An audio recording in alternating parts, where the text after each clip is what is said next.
Très chers internautes, je suis Timothée Lenoir Efika, analyste sociopolitique en République démocratique du Congo. Je suis venu vous présenter un nouveau produit qui est un site internet, InfoCroisi TV.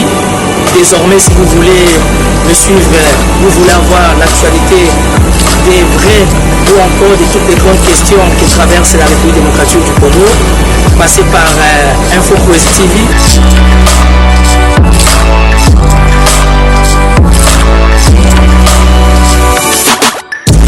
Salut à vous chers internautes, moi je m'appelle Landry Kalega, je suis journaliste à InfoCroisi TV. Venez vous abonner, nous allons parler de tout, sauf pour rien de l'intégralité. Là nous allons parler de la politique, de la culture, de religion, et pourquoi pas du sport. Pour dans le monde des internautes, InfoCroisi TV, votre site internet de référence. Venez vous abonner et visitez-nous pour plus d'informations et de vraies informations. Bonjour mesdames, bonjour monsieur, moi c'est Sarah Mamouda, journaliste. Je viens vous présenter aujourd'hui notre site qui est InfoCroisi TV. En tout cas, venez, abonnez-vous. Veuillez vous abonner, nous allons traiter toutes les grandes questions, l'économie, le social, la politique, la sécurité, la religion. J'appelle toutes les diasporas, au papa de la majorité, de l'opposition, de la société civile, ceux des confessions religieuses. Et la porte est grandement ouverte à tout le monde, les amis de la majorité présidentielle, pourquoi pas, les amis de l'opposition, les amis de la société civile, sans oublier toutes les confessions religieuses. Une chaîne sur le net, abonnez-vous car chez nous vous ne serez pas déçus. Il y aura de l'actualité, il y aura de la politique, il y aura de la religion, de la musique. Nous serons vraiment dans l'actualité. Venez nombreux, nous appelons les amis de l'opposition, de la majorité, de la société civile, ainsi que les amis de confession religieuse. Venez vous abonner à notre chaîne YouTube InfoCroisi TV, le nombre 3. Vous avez un nouveau site, InfoCroisi TV. Veuillez vous abonner. Je me répète, vous avez un nouveau site, InfoCroisi TV. Veuillez vous abonner pour avoir toutes les informations nécessaires, capitales pour l'intérêt de la République démocratique du Congo, pourquoi pas pour toute l'Afrique. InfoCroisi TV, une chaîne de référence pour l'intérêt du peuple. Venez et abonnez-vous à InfoCroisi TV. Je vous remercie pour tout contact. Vous avez les numéros du bureau. Les numéros du bureau est là. Vous pouvez nous contacter par rapport à vos manifestations, vos activités. InfoCroisi TV pour l'intérêt des Congolais. Nous allons faire la communication autrement et surtout en français afin de permettre les amis qui ne comprennent pas le lingala de mieux s'acquérir de la situation de la République démocratique du Congo en la langue française. Je remercie la francophonie, InfoCroisi TV. La porte est grandement ouverte pour vous. Les numéros de contact est là. Merci pour la collaboration.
Jésus-Christ. Amen. Amen. En tout cas, Tuna orphelin c'est ma part. Tuna orphelin c'est ma part. Orphelinat pardon. Orphelinat c'est ma part. Orphelinat c'est ma part. C'est ma part. Centre d'hébergement et d'encadrement à la maison de mon père. Ainsi que le centre, c'est ma part, centre d'hébergement et d'encadrement à la maison de mon père. Orphelinat Yango, fondateur Nabiso, comme on est apôtre Josué Ikoma. Apôtre a sali moi déplacement mais je crois avoir beau déplacer à Zokoma. Tibo Bolungwa na orphelinat Azoya. Ngana za inspecteur, inspection nyoso orphelinat eza maboko nanga. Na yambi bino vraiment na sengo na sepeli ndeko na ngai tokutana na ye a prometa biso a soutenaki pe alobaki a oya pe a réaliser en tout cas to yambi bino na sengo to beti na maboko pona équipe lingana facile mobimba toza vraiment na sengo pe na plaisir a oyamba bino ono a c'est ma part to tombeli bino boye malam kayena biso ya visite yango ezali awa yamboto bana osolola soki tolinga bo consigner babiloko ye nango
Merci beaucoup de Onangaï Petit Zaclé. Merci. D'abord on a Nzambe, on a toujours Nzambe Mazali mettre temps et circonstances. L'ikanisi Oyo, le Ezo s'est matérialisé, c'est-à-dire que Zaki rêve pour Nangaï. Je le disais toujours qu'un jour son Nzamba Pambolinga na pour assister bana au babeng orphelin. On va toujours que Nzamba Mazali Nzamba orphelin. Alors Nzambe moyen kitaboye ezate. Comme Nzamba orphelin, biso siko ba papa otoza. Et par exemple, biso toza na bana na biso. Moi na so abi non papa na poso sombelanga ballon. Okimi mbangu na magasin sommelier. So bana o basko bazana ba papa ti, ba so na pana biso. À travers biso nde bana o ba roza beni. Alors on a zoa likanisina créé fondation Claude Mavinga FCM où ils allaient dans objectif moko kaka, c'est-à-dire ko sunga ba orphelin, na suka na te ba veuve, ba personne à troisième âge, ba il se semble que ba za négligé. Pour bota ba maman pour le tobenga ba koko za batwana zo be un jour to comment neti ba koko na to ko négliger bango te ezali na ba boule on aza nango so Nzambe apambolinga na kosala yango koleka so lelo na ye awa na orphelinat c'est ma part, c'est-à-dire que na kutana na pasteur crédible, pasteur oyo ya nzala te au PC allié parce que no mona neti ba je to kutana na circonstance na bis na voyager moi geste na sala et comment ye ateli mpempe na ngai bato pesa mbongo ba moyen bango po batonga bilo minene na prometa yike na oya so promete Nzambe promete mtamokili au réaliser te na so promete Nzambe au réaliser te aux fimbu. Alors le paix que je gagne par rapport il y a ba émission na ngana présentera oyo honorable Zakari que j'ai sali en passant après ça opportunité politicimo lingala facile qui Congo facile muke na zora na sala ya konzo so na $10 ya coupage ti lelo na tiki coupage na journaliste na journaliste na candidat député te bato fo ba bango na za na ngaka mutu kaka journaliste mais moi $10 na zui na bi $2 oya ba orphelin pour Nzamba kitate pour pia ba orphelin na on peut ça à travers biso.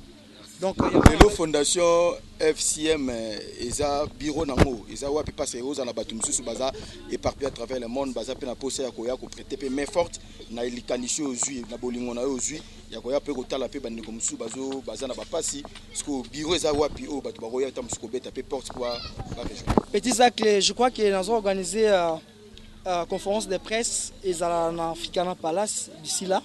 On a bien pasteur Yo Rosala, on a ça officiellement bureau siège place Rosala. Mais on a contacté biso pour un pesate, on a ça numéro 081 07 64 988. Il faut la préciser. Hein? On a posté ba doit pianga mbongo, hein? Non c'est ngate pour doit pianga mbongo on peut ça bango. Ouais toute sami abenga na on peut ça on pas pasteur. To orphelinat songolo pakala. Ouais ebi que non, ane na moni Claude Mavinga on peut mbongo ko commun. À confiance pour te belé au liambon à travers la bloc à boy. Bon, pese mbongo envoie mi à son bicard. Ok, yango te toi on posa bana au bas à la béni à travers biso. Ouais, Monique a garçon à crédible na pese mbongo. Ok, comme ça. A pesi to abiloko ba oza pe na poto tout na komisa na o moni kete njo akolia bongo adouter na etatinda te na PCP ni contact na bango aye mais te pour na nzo bango po ba te belé mo confiance o ma obunga biso to sala ngo pona bana o pona souci makasi pona ba orphelin po biso ka photo sunga bango. Donc ça baraso question ça bien posé, c'est-à-dire dans la moitié la réponse, c'est-à-dire que na la Bible biso biso so pesa droite ya gauche e baté les autres moment o pesa gauche po gauche pas zo alcancer o pesa po te belé ba pesa até ba te belé ba na mbongo ebelé obombi likanisi muso ko za député na makasa na Bible bien boyo na candidat député té nga na ba ke na seni comme Claude Mavinga até na osala ngo pona mutema o nazala na ngonza ba masala nga ba yebinde nazalaka ezate ba leki na mbongo mini basali yango te na bozio moki osala ngo pona nini te na sala ngo pona na souci ya batu na souci ya ba orphelin eza inspiration nzamba pesa ngai nzambe so apesi vision apesa la provision et puis na confirmer que nzamba apesa la provision pour na continuer action na ngai Claude Mavinga ko suka kaka bena mokwalelo to okena ben sont en conférence de presse au projet tout ça donc pas taper aux ala et puis non peut avoir message en français hein là si ça rappelle en français maman pour na bande ko ya pitch en français en français en français et puis journaliste à piqué avec membre et comme je l'ai dit en ligne là je crois que Dieu c'est un Dieu des orphelins. Poser un acte de cœur, je crois que cela n'était pas donné à tout le monde. Donc être un bon cœur, c'est inné d'abord. Moi je suis né comme ça. Même mes amis avec qui j'écoutais, ils savent au moins comment Claude ma vie. Je suis un peu sensible de voir des orphelins souffrir. Parce que ce sont des anges. Ils ne savaient pas qu'ils devaient être orphelins. Peut-être par la négligence des parents, il y a eu des divorces et voilà le sort des enfants.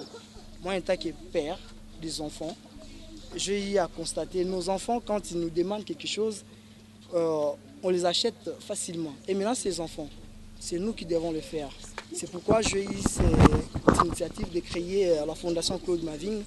Nous avons beaucoup d'activités à réaliser. Je crois que d'ici là, je vais organiser une conférence de presse. Je vais vous faire part. Vous viendrez au moins écouter ce que nous sommes en train de penser dans notre fondation. Donc je suis venu en aide à ces enfants parce que c'est nos enfants. Donc c'est un peu ça. Est-ce que derrière votre geste, il n'y a pas une tentation quelconque? Parce que vous savez, dans notre pays... Un objectif à atteindre, c'est-à-dire que continuer à aider les orphelins. Je ne suis pas candidat député. Donc je le fais en dehors d'idées politiques. Donc je dois bien préciser, je ne suis pas candidat député, je ne suis pas candidat quoi que ce soit. Je suis là juste pour aider les orphelins et les veuves, même des personnes de troisième âge. Parce que c'est nos grands-parents, ils ne peuvent pas sembler être négligés. Nous devons les soutenir. Et comment faire? Ils peuvent nous contacter par un numéro auquel je vais donner ici, c'est 081 07 64 988. 081 07 64 988. Je crois que le pasteur, c'est lui qui s'occupe de ses enfants. Il peut aussi donner son numéro. S'ils veulent les atteindre, ils peuvent appeler directement pour avoir beaucoup plus de précision. Donc c'est que ça. Et je vais appeler ceux-là qui nous suivent d'emboîter les pas, de faire comme nous. C'est une jeune fondation et nous espérons que nous allons aller de l'avant. Donc c'est que ça. Je ne peux pas monopoliser la parole. C'est quelqu'un, on a trouvé à lui la sincérité. Et même à partir de son numéro, nous acceptons que tout aide qui viendra par sa canal nous serait arrivé avec sincérité. Je crois même à partir de son numéro, c'est toute une fondation. Ils peuvent le contacter. C'est quelqu'un qu'on a trouvé à lui. C'est un homme d'acte, c'est un homme de la parole. Tout ce qu'il a promis, c'est ce qu'il a réagi. Il a réalisé aussi. En tout cas, nous les remercions infiniment. Nos numéros sont là. D'ailleurs, vous pouvez prendre le logo de notre orphelinat, mais plus contactez-nous à travers lui. Parce que nous sommes une association de buts sans lucratif. On a besoin de gens tels que Claude Mavinga est devenu apporter un développement pour l'avancement de notre orphelinat. Parce que le but ou la mission, c'est héberger et encadrer les enfants vulnérables, qu'ils deviennent des personnes, des hommes comptés aussi un jour dans notre pays.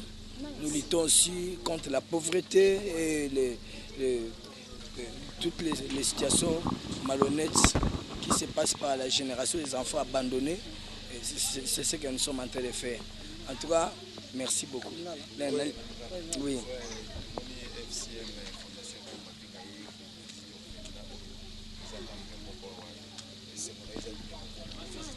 ngai sengo na ngai toza na besoin ya bato lokola bango tokutana asali geste alakaki aoya mpe aye et puis aye na kombo ya politique na kombo ya plateforme moko te maye na initiation na personnel aza lokola exemplaire aye pe na ba intention moko te ozali un homme politicien ou faire ça mais par son amour donc nga na osenga na batu ba oyo baza pe na makoki balanda te exemple na ye c'est eza eloko moko nzamba se rappelaka nango parce que na sepelaka mingi na verset oyo David alobi puis Somme chapitre 41 verset 2 au 4e verset et sengo na yo osungaka babola mokolo alikama nzamba okangola yo abatela yo abomba bomoi na yo aotika te mabe ya banguni na yo elonga yo abatelo ata na mbeto hôpital to apasi abatelo na maladie no nyonso toyebi ke nzamba akosaka te verset wana akokisa ngo na bato nyonso mpe baza honnête mpe batambola nde alingi en tout cas mpona fondation FCM topesi merci mingi topesi vraiment papa na biso Claude Mavinga botondi so mpe eza na bato baza besoin basoutenir biso na nzela na ye bahésite te tomoni sincérité générosité nga moko ya personnel a témoigné yango et puis à travailler en collaboration na biso nde biso to solliciter nzambe apambola ye susu likanisi nekende liboso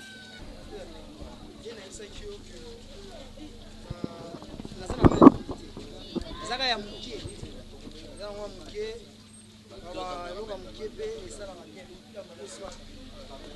mukie kana zaidi na mo ai oyo na la sakali kulo oyo kosemba te ata makala to amoni makala zangi donc kosemba ta makala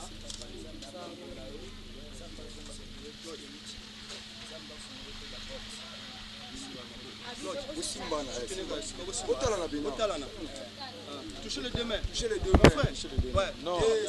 C'est bon. Même ce geste là. Même mon godo. Ah, c'est bon.